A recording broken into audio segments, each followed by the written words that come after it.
ഇത് സത്യപ്രതിജ്ഞാ ചടങ്ങ് പോലുള്ള ഒന്നല്ല.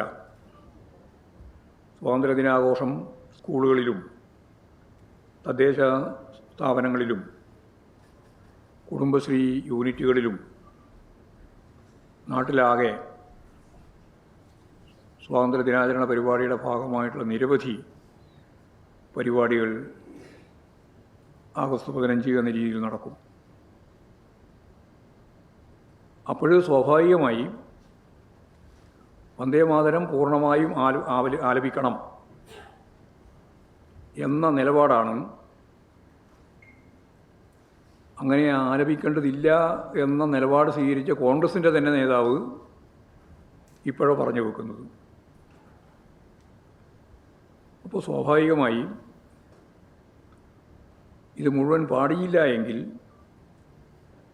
3 വർഷം ശിക്ഷിക്കപ്പെടും എന്ന് തെറ്റായ നിയമത്തെ വ്യാഖ്യാനിക്കുകയൂടിയാണ് അദ്ദേഹം ചെയ്തത്.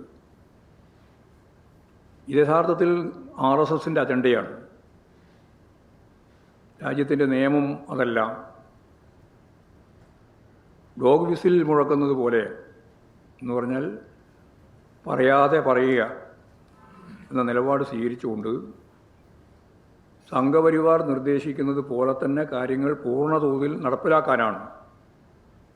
അല്ലെങ്കിൽ ജയിൽ പോകേണ്ടി വരുമെന്ന ഭീഷണിയാണ് മുഖ്യമന്ത്രി മുഴക്കുന്നത്.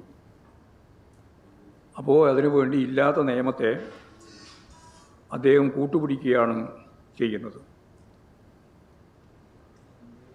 പിന്നെ ഇവിടെ ഒരു കാര്യം അദ്ദേഹം പറയുണ്ടായി, കേന്ദ്ര നിർദ്ദേശം അതേപോലെ കൈമാറുകയാണ് ചീഫ് സെക്രട്ടറി ചെയ്തത് എന്ന്. അങ്ങനെ പറഞ്ഞ് ഒഴിയുകയാണ് അദ്ദേഹം ചെയ്യുന്നത്. മുഖ്യമന്ത്രിയോട് ചർച്ച ചെയ്യാതെ ഏതെങ്കിലും ചീഫ് സെക്രട്ടറി താഴേക്ക് ഓർഡറായിട്ട് അല്ലെങ്കിൽ സർക്കുലറായിട്ട് നൽകില്ല എന്നെല്ലാവർക്കും അറിയാം. പക്ഷേ അത് മറച്ചു വെക്കാനാണ് അന്നും ഇന്നും മുഖ്യമന്ത്രി ശ്രമിച്ചത്.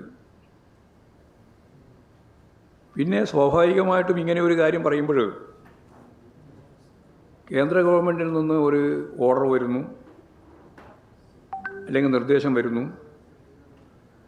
അത് മുഖ്യമന്ത്രി ഉൾപ്പെടെയുള്ള മന്ത്രിസഭയുമായിട്ടോ അതുപോലുള്ള ജനാധിപത്യ സംവിധാനത്തെ ഒന്നും ആശ്രയിക്കാതെ ഇവിടെ ചീഫ് സെക്രട്ടറി അത് താഴത്തേക്ക് അയക്കുന്നു എന്ന് പറയുന്നത് നിങ്ങൾ ആലോചിച്ച് നോക്ക്. എത്രത്തോളം തെറ്റായ ഒരു കീഴ്വഴക്കമായിരിക്കും അത്.